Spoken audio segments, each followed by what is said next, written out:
Já, við eigum þessi son okkar fæddur 88 og síðan eignumst við þríbura í nóvember 94. Þannig að maður æfði hún ekki mikið næstu fyrsta árið eftir það. Nei. Þannig að ég gat farið með og æfingarnir voru svona 4 ára. Þá var ég að plata við með að gefa þeim ís.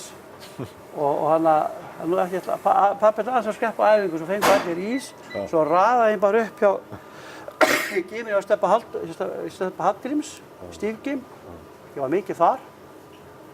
Það voru margir góðir félagar mínir og ég raðaði hann bara upp og þau settust bara í sófa hjá Stífi og ég gaf þeim bara ís og meðan ég flengdi stálið.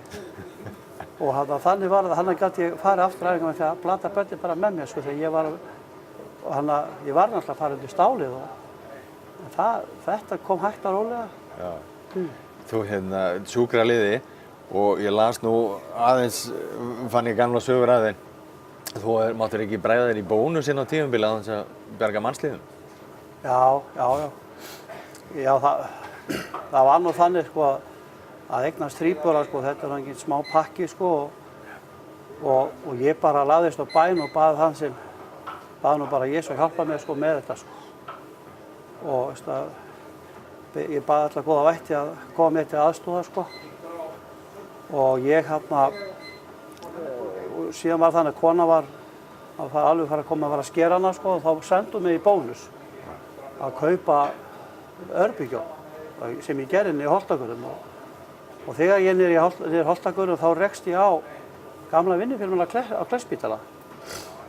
Og hann var ekki séð hann lengi og hann fyrir bara að spyrja mig hvað þetta þér og svona og ég sagði, já, allt gott bara, ég á von á þríburum maður og þegar ég sagði þetta, ég á von á þríburum, þá leið yfir hann. Hann bara blánaði upp og hann féll bara eins og bara fallið spýta bara við frami, sko. Blánaði upp og fór í og hann fór ekki hjartastopp, en fór svona hyperöndun og mér brá svo rosalega, sko. Ég sagði, já, ég læt nú ekki gamla vinnufélaga minn deyja hérna í höndunum á mér, sko.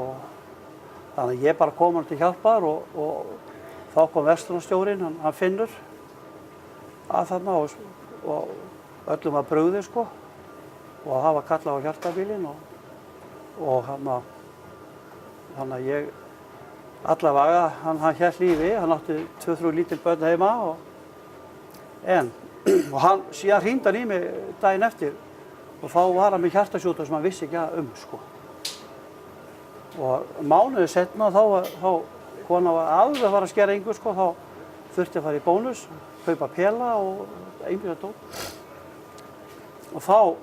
Og ég er að labba út úr bónus, þá liggur það maður í anddyrinu bara nánast dauður, sko. Stór og mikill maður, mánuði seinna. Og ég fór strax að stumma yfir á honum og ég fór að hnoða hann og blása í hann og ég fekk líf í hann, sko. Og þá kom verslunarstjórinn aftur, hann Finnur, og sagði, hvað ert þú mættur aftur? Hvað er í gangi hérna? Og átti ekki til orð, sko. Og hann var hringt á neðarbílinn og hann lifði af þessi maður og lifði í nokkur ár, hann mikill hjartasjúklingur, eldri maður, 70.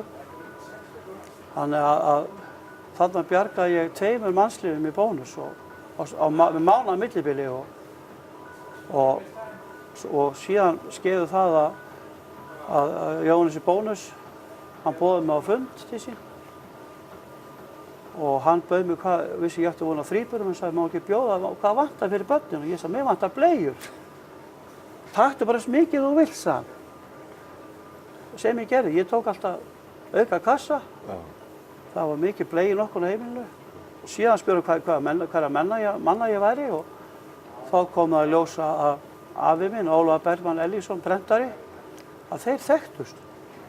Því að Jóhannes í bónus hafði lagt prenti hjá henni Oddi, þessi höfðun prestmann Odda, og þeir voru vinir, afi minn og þessi Oddur, og hann vissi hver afi minn var og sagði, nú færðu bara SMA-duft hjá mér eins og vilt, sko.